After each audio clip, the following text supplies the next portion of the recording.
ईद उल अजहा कब होगी? चांद रात का इंतजार फिर से कौमी तवज्जो का मरकज। ईद उल अजहा 27 मई 2026 को मुतवक्के है। नए चांद की पैदाइश 17 मई को रात 1:01 पर मुतवक्के। 18 घंटे और 30 मिनट की उम्र के साथ चांद की रोयत का इम्कान। साफ मौसम में जिलहज का चांद नजर आने के इम्कानात बढ़ गए हैं। बात करने के लिए अक्सा शेख हमारे साथ मौजूद हैं। अक्सा, अपडेट कीजिएगा चांद की रोयत के हवाले से। जी बिल्कुल, इस पार्को ने जिलहज्जा 1447 हिजरी के चांद से मुतालिक फर्कियाती पेशगोई जारी कर दी है। इस पार्को के मुताबिक नया चांद 17 मई 2026 को रात 1:01 पर पैदा होगा, जबकि 17 मई की शाम गुरूब आफ्ताब के वक्त चांद की उम्र तकरीबन 18 घंटे 30 मिनट होगी, जबकि साहिली इलाकों में गुरूब आफ्ताब और गुरूब महताब के दरमियान तकरीबन 1 घंटे का फर्क मौजूद होगा, जो रोयत के लिए साजगार तस्वुर किया जाता है। इस पार्को तर्जुमान का कहना है कि अगर मौसम साफ रहा और उफुक के करीब हद निगाह बेहतर हुई तो चांद नजर आने के इम्कान काफी रोशन है। इस हिसाब से यकम जिलहज्जा 18 मई बरोज पीर होने की तवक्को है, जबकि ईद उल अजहा 27 मई को हो सकती है। ताहम इस पार्को ने वाज़ेह किया है कि नए इस्लामी महीने के आगाज और चांद की रोयत का हतमी ऐलान मरकजी रोयत हिलाल कमेटी ही करेगी। जी ठीक है, बहुत शुक्रिया अक्सा, आपने हमें अपडेट किया। जिना अस्पताल के दर्जनों डॉक्टर्स ने कई माह से वज़ाइफ की अदम अदायगी के खिलाफ OPDs का बायकॉट कर दिया है। एहतजाजी डॉक्टर्स का मुतालबा है कि इंतजामिया फौरी तौर पर वाजिबात की अदायगी यकीनी बनाए। मज़ीद तफसीलात जानते हैं इब्राहिम रंज से। जी इब्राहिम, आगाह कीजिएगा। जिना अस्पताल के डॉक्टरों ने वजीफा और तनख्वाहें ना मिलने पर एहतजाज का सिलसिला शुरू कर दिया है। मुख्तलिफ शोबाजात का बाइकाट करके नजमुद्दीन ऑडिटोरियम के सामने यहाँ पर मर्द और ख्वातीन डॉक्टर जो यहाँ पर एहतजाज कर रहे हैं, इसमें पोस्ट ग्रेजुएट डॉक्टर भी हैं, हाउस ऑफिसर भी हैं। तो हम बात करेंगे जिना अस्पताल यंग डॉक्टर एसोसिएशन जिना अस्पताल के यूनिट डॉक्टर शाहिद अमान हमारे साथ मौजूद हैं। इनसे पूछते हैं कितने महीने की तनख्वाहें हैं, क्या मुतालबात हैं, इंतजामिया का क्या कहना है इस हवाले से। देखें, हमारे जो हाउस ऑफिसर्स हैं जो कि बैकबोन होते हैं एक हॉस्पिटल के, उसके पिछले 4 महीनों से तनख्वाहें नहीं आई। जो प्राइमरी पीजीज़ हैं R1 हैं, उनकी पिछले 6 महीनों से तनख्वाहें नहीं आई। जो उसके अलावा R2 R3 हैं, उनकी 2 महीनों से तनख्वाहें नहीं आई। अब रीज़न ये है कि हमने मुतवातिर जो प्रोसेस होता है, हमने एप्लीकेशन सबमिट करवाई एडमिनिस्ट्रेशन के पास। उन्होंने हमें कहा कि उन्होंने हमें ट्रक के बत्ती के पीछे लगाया, आज नहीं कल नहीं परसों हम तनख्वाहें दे रहे हैं। हमें मजबूर हो के हमें प्रोटेस्ट की तरफ जाना पड़ा। उन्होंने कहा कि आज तनख्वाहें देंगे। हमने एक प्रॉपर जो प्रोसेस होता है उसको चलाया। आपके थ्रू हमने मीडिया को इंगेज किया। मीडिया ने हमारा ये बयान चलाया कि हम लोग 11 तारीख को या 12 तारीख को प्रोटेस्ट करेंगे। फिर उसके बावजूद भी इंतजामिया के कान पर जूं तक नहीं रेंगी। कितने हाउस ऑफिसर हैं, कितने PG हैं, कितनी तनख्वाहें हैं? 400 के करीब हाउस ऑफिसर हैं जिनकी पिछले 4 महीने की तनख्वाहें नहीं आई, और तकरीबन 150 के करीब प्राइमरी PGs हैं जिनकी पिछले 6 महीने से तनख्वाहें नहीं आई। तकरीबन 6 महीनों से डॉक्टर जोन से हैं वो दर बदर घूम रहे हैं। इतनी महंगाई के दौर में भी ये हमारा सब्र है, ये हमारा सब्र टूटा है तो हम यहाँ पर मौजूद हैं। पिछले 4 महीने सोचें इतनी महंगाई में। अच्छा ये बताएं, ईद उल अज़हा भी करीब है, इस पर क्या कहेंगे, मुतालबा क्या है?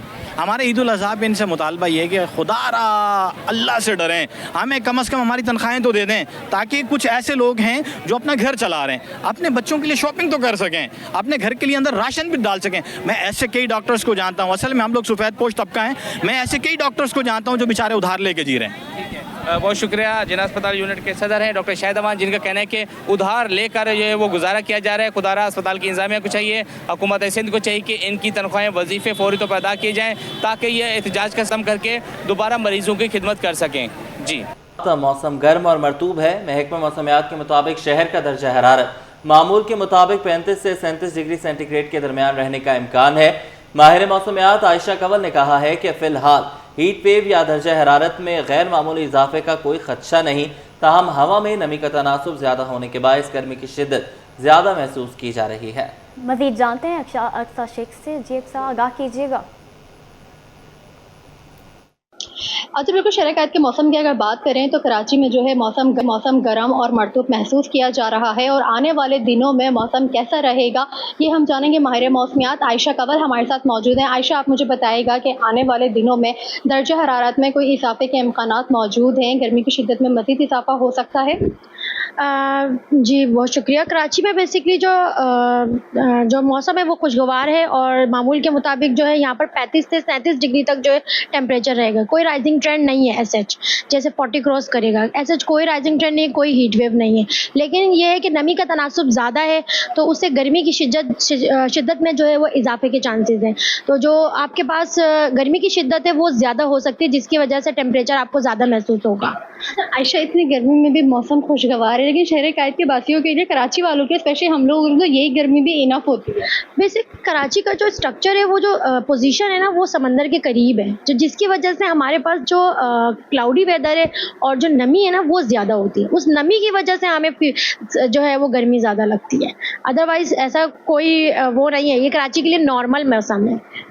जैसे कि आयशा ने कहा कि कराची के लिए तो ये नॉर्मल मौसम है, क्योंकि हम देखते हैं कि मई और जून का जो महीना है वो वैसे ही गर्म मौसम जो है, गर्म महीने कहलाए जाते हैं, और इस वक्त भी दर्जे हरारत है वो इस मौसम के अंदर भी आने वाले दिनों में 33 से 38 डिग्री तक जाने के इम्कान हैं। जी, ब्लॉक 5 पार्क में कमर्शियल सरगर्मियों पर अदालत बरहम। चीफ सेक्रेटरी और दीगर से 2 हफ्तों में रिपोर्ट तलब।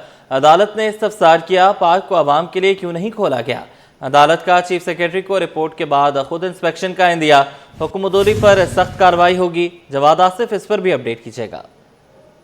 अजीज सिंध हाई कोर्ट में क्लिफ्टन ब्लॉक 5 में पार्क में कमर्शियल सरगर्मियों के मामले पर मेयर कराची, डीजी पार्क और दीगर के खिलाफ तौहीन अदालत की दरख्वास्त की समाअत हुई।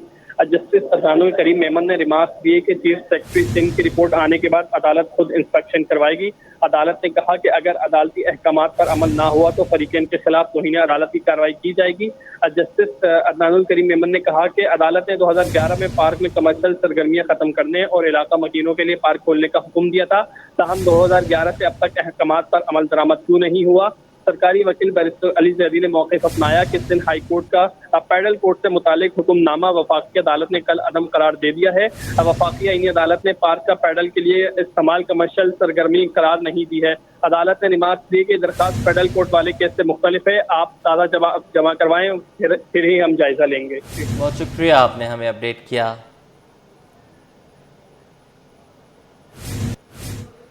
लियारी ट्रांसफॉर्मेशन प्रोजेक्ट पर अमल दरामद। लियारी की सड़कें और सीवरेज निज़ाम की बहाली मुमकिन हो सकेगी। Municipal commissioner Lyari Hammad Andy Khan कहते हैं कि लियारी की मरकजी शाहराहों की स्ट्रीट लाइट्स सोलर सिस्टम पर मुंतकिल की जाएंगी। लियारी का मास्टर प्लान भी तैयार कर लिया गया है। शोएब मुख्तार हमारे साथ हैं, अपडेट कीजिएगा।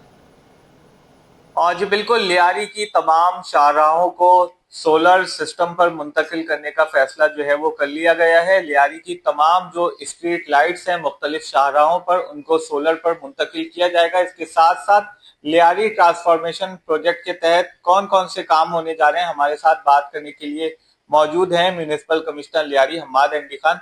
हमें ये बताइएगा, ट्रांसफॉर्मेशन प्रोजेक्ट में कौन कौन से जो है वो मंसूबे शामिल हैं, क्या क्या चीजें हैं इसमें? जी, बिस्मिल्लाहिर्रहमानिर्रहीम, अल्लाहुम्मा सल्ली अला मोहम्मद व अला आलि मोहम्मद। सबसे पहले तो शोएब भाई, आपके चैनल का मशकूर हूँ मैं कि एक इम्पॉर्टेंट जो इस वक्त लियारी ट्रांसफॉर्मेशन जैसा प्रोजेक्ट जो लियारी वालों के लिए एक तोहफा है वो आए, उस पर आप ये डिस्कस करने आए हैं। देखें, क्योंकि आपको पता है कि माजी में जो सुई गैस की रोड कटिंग हुई थी, जिससे पूरे लियारी को खोद दिया गया था और उसके बाद रोड्स का हाल थोड़ा सा ख़राब हो गया था, तो हमने एक प्लान किया था कि क्योंकि सीवरेज के आए दिन मसाइल थे, पानी के इश्यूज़ यहाँ पर थे, स्टॉर्म वाटर ड्रेन्स के इशू थे, तो उन सबको एड्रेस करने के लिए हमारे पास ऑप्शन ये था, या तो हम उस सुई गैस के जो रोड कटिंग के 1.5 अरब रुपये हमें मिले थे उससे या तो हम उस वक्त पैच रिपेयर वर्क कर देते, बट उससे जो आपकी बुनियादी यहाँ पर प्रॉब्लम्स हैं, जो कि सॉलिड वेस्ट से लेके वाटर बोर्ड के और दूसरे दीगर मसाइल यहाँ पर शामिल थे, वो फिर रिजॉल्व नहीं हो पाते।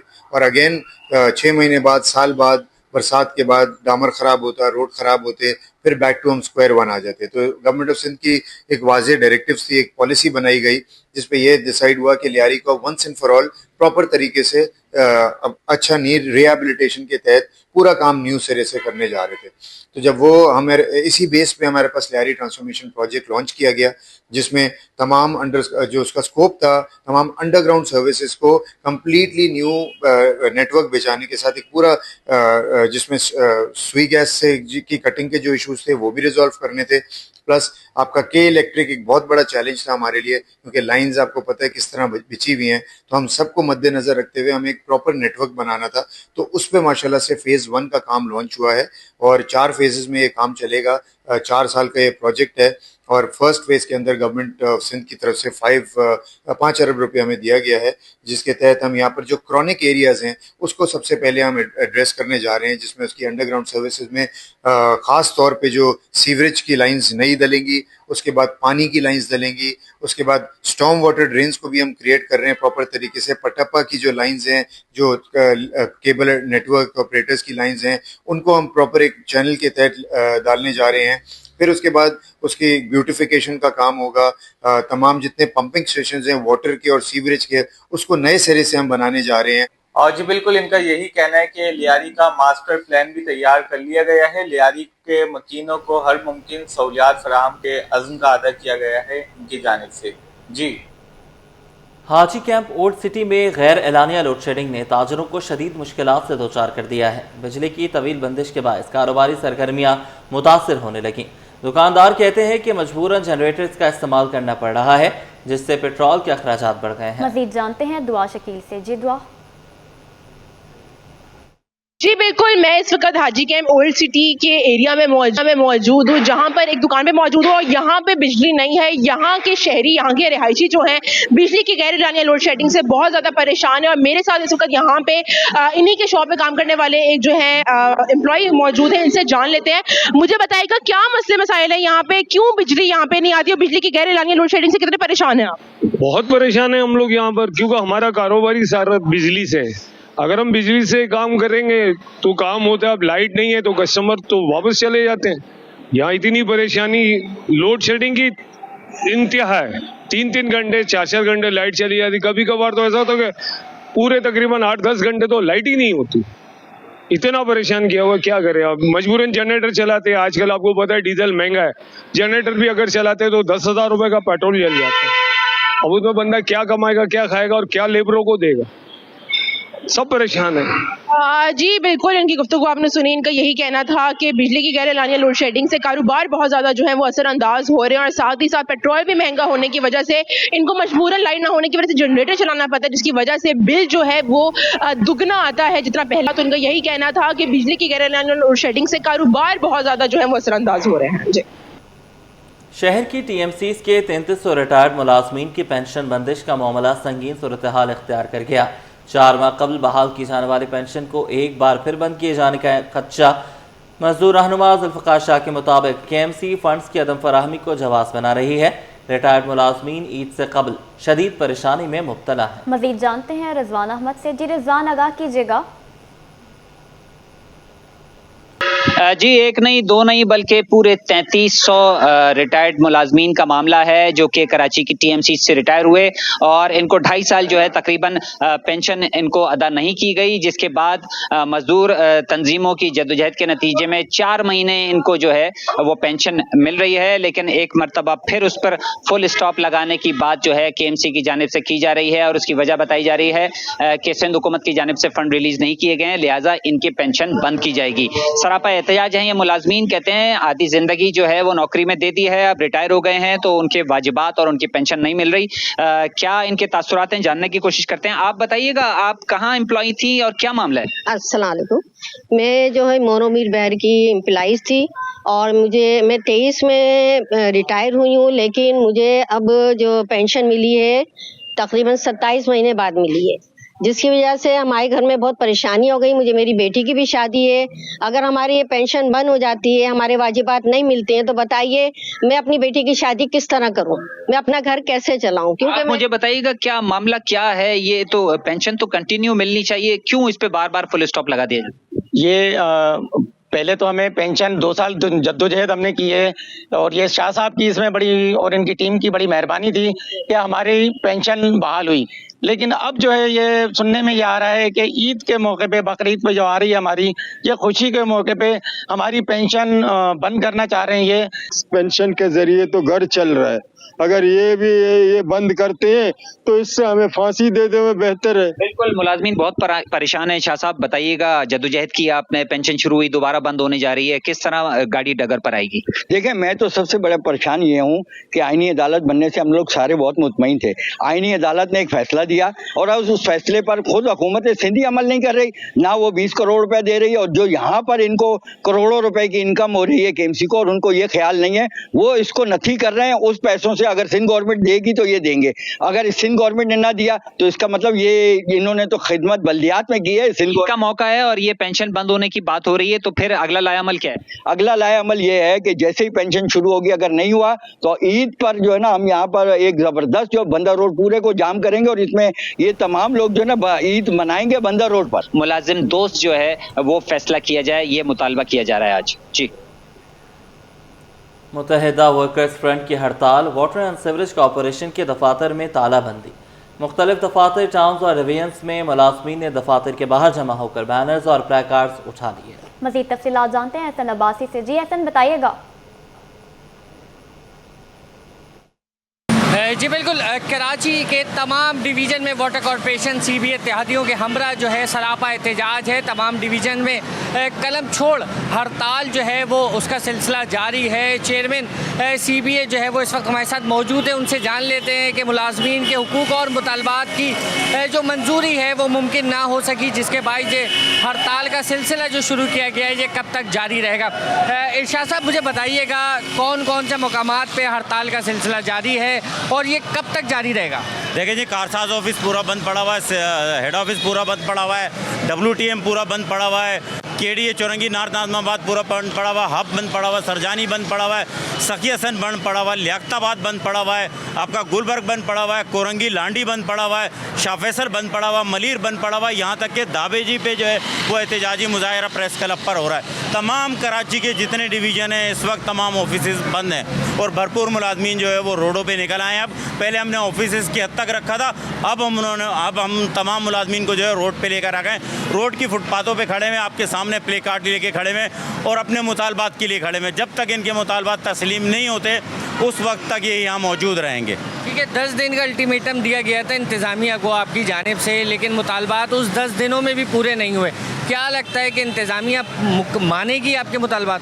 देखिए जी, ये बेहिस इंतज़ामिया, हम कई बार कह चुके हैं कि ये इंतज़ामिया मानने वाली नहीं है, लेकिन हम भी जो है उनकी बात मानने वाले नहीं, हम भी अपनी बात को मनवा कर छोड़ेंगे, चाहे वो आज हो चाहे वो कल हो। ये मुलाजिम रोज़ाना की बुनियाद पे आते हैं और रोज़ाना की बुनियाद पे लड़ने के लिए तैयार हैं। ये अगले लाएअमल का मुझसे अभी से पूछ रहे हैं कि भाई अभी तक कोई टेलीफोन नहीं आया। मैं आपको बता रहा हूँ, इंतज़ामिया कह रही है कि जी हम आपके मुतालबात मानते हैं, आ जाएँ बैठ जाएँ, लेकिन अब बैठने का वक्त नहीं है, अब तो मुतालबात तस्लीम करने का वक्त है। हमारी चार्टर ऑफ डिमांड फौरी तौर पर मंजूर करें, मेडिकल को पुरानी हालत में बहाल करें और एक टेबल जो है वो लगा दें, मुलाजमीन से जो है वो उनके बच्चों की जो है CVs लेना शुरू कर दें, मुलाजमीन के बच्चों को अपॉइंट करें। और ये एहतजाज का सिलसिला वो जारी रहेगा जब तक इनके मुतालबात जो है वो मंजूर नहीं कर लिए जाते। जी। बैरून मुल्क पाकिस्तानियों का एतमाद बहाल, रोशन डिजिटल अकाउंट की बड़ी कामयाबी। मुल्क की तारीख में एक माह के दौरान सबसे ज़्यादा डिपॉजिट का नया रिकॉर्ड। अप्रैल में रोशन डिजिटल अकाउंट में 32 करोड़ 10 लाख अमरीकी डॉलर डिपॉजिट हुए। ब्यूरो चीफ अशरफ खान हमारे साथ हैं, अपडेट कीजिएगा।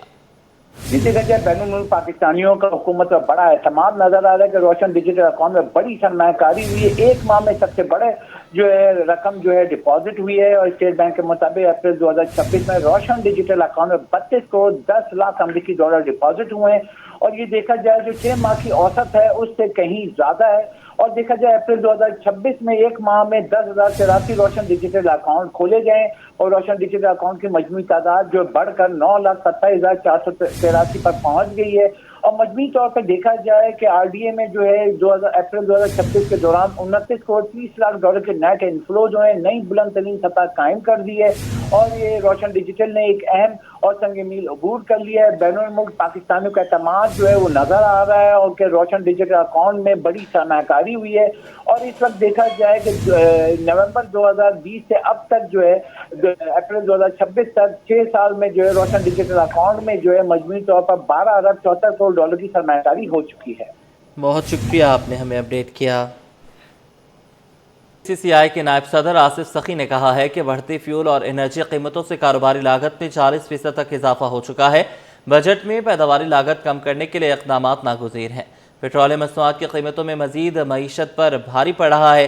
बात करेंगे ब्यूरो चीफ अशरफ खान से, बताइएगा। देखा जाए नए माली साल की बजट की तैयारियां हो रही हैं। फेडरेशन हाउस की जानिब से भी हुकूमत से मुतालबा किया जा रहा है कि भारी टैक्सों का बोझ कम किया जाए। इसका क्या इम्पैक्ट होगा अगर टैक्सों का रेट कम होता है? तो FPCCI के नायब सदर जो हैं आसिफ सखी हमारे साथ मौजूद हैं। क्या देख रहे हैं, कॉस्ट ऑफ डूइंग बिजनेस कितनी बढ़ गई है? इस वक्त कॉस्ट ऑफ डूइंग बिजनेस में हमारा तकरीबन 40% का इजाफा होता जा रहा है और ये रोज बढ़ती जा रही है। जैसे फ्यूल की प्राइस बढ़ रहे हैं, एनर्जी प्राइस बढ़ रही है, तो हमारी कॉस्ट ऑफ डूइंग बिजनेस भी बढ़ रहा है। इस वजह से हमें बड़ी प्रॉब्लम हो रही है और आगे क्या होगा इसकी भी फिक्र हो रही है। अभी हमने बजट के हवाले से भी हुकूमत को तजावीज़ यही दी है कि किसी भी तरह हमारे को कॉस्ट ऑफ डूइंग बिजनेस कम करना है। उसके लिए 5-6 तरीके हो सकते हैं कि एनर्जी प्राइसेस जितनी कम हो सकती है वो करें हम, बिजली गैस के रेट। दूसरा, कॉस्ट ऑफ डूइंग बिजनेस में जो हमारे ईज ऑफ डूइंग बिजनेस है उसको ऊपर सिस्टम को इजी किया जाए, ताकि जो फजूल टाइम ज़ाया होता है जिसमें इंपोर्टेड रॉ मटेरियल आता है उसमें क्लियरेंस में लेट होने की वजह से डैमेज डिटेंशन लगते हैं, वो भी कॉस्ट ऑफ डूइंग बिजनेस का हिस्सा बन जाते हैं। और इसके अलावा जो इंटरेस्ट रेट है वो भी एक इफेक्ट कर रहे हैं। तो इस तरह मुख्तलिफ हमने तजावीज़ भेजी हैं FBR को कॉस्ट ऑफ डूइंग बिजनेस कम करने के हवाले से। और आज भी मीटिंग है सेनेट की स्टैंडिंग कमेटी में, वहाँ भी हमारे नुमाइंदे गए हुए हैं और गुफ्तगू यही हो रही है कि किस तरह हम कॉस्ट ऑफ डूइंग बिजनेस कम करें, क्योंकि इस वक्त देखिए हमारी एक्सपोर्ट भी हर्ट हो रही है, एक्सपोर्ट के टारगेट भी पूरे नहीं हो रहे, दूसरा FBR के रेवेन्यू टारगेट पूरे नहीं हो रहे, तो और पेट्रोल की प्राइस भी कंट्रोल नहीं हो रही। तो सारे मसाइल एक साथ जमा हो रहे हैं और इसको हमने एक एक करके हल करना पड़ेगा ताकि हमारे मुल्क की इकनॉमी तरक्की करे।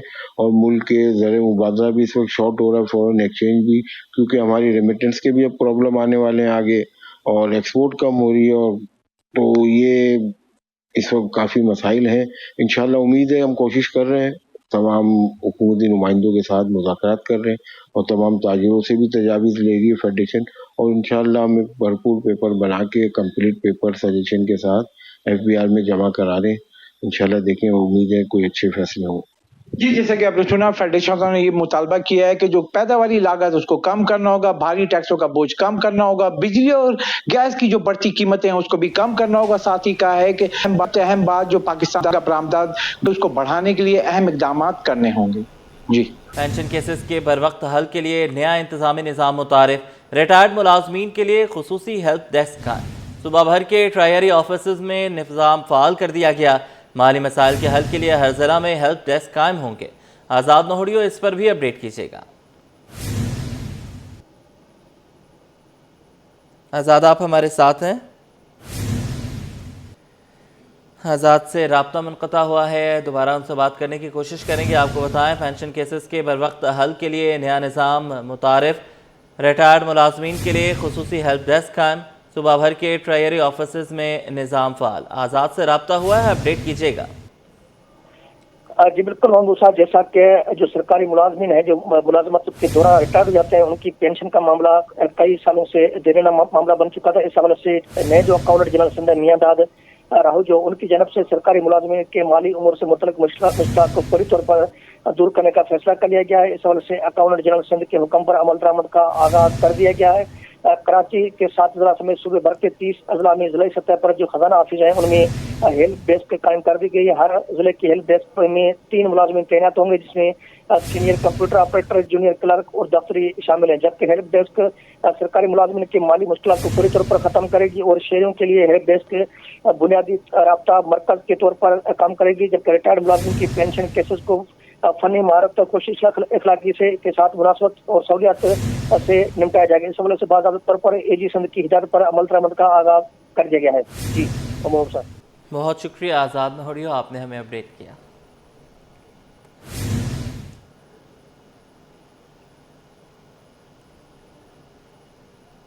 न्यूज़ स्टूडियो से फिल वक्त इतना ही। आप देखते रहिए City 21।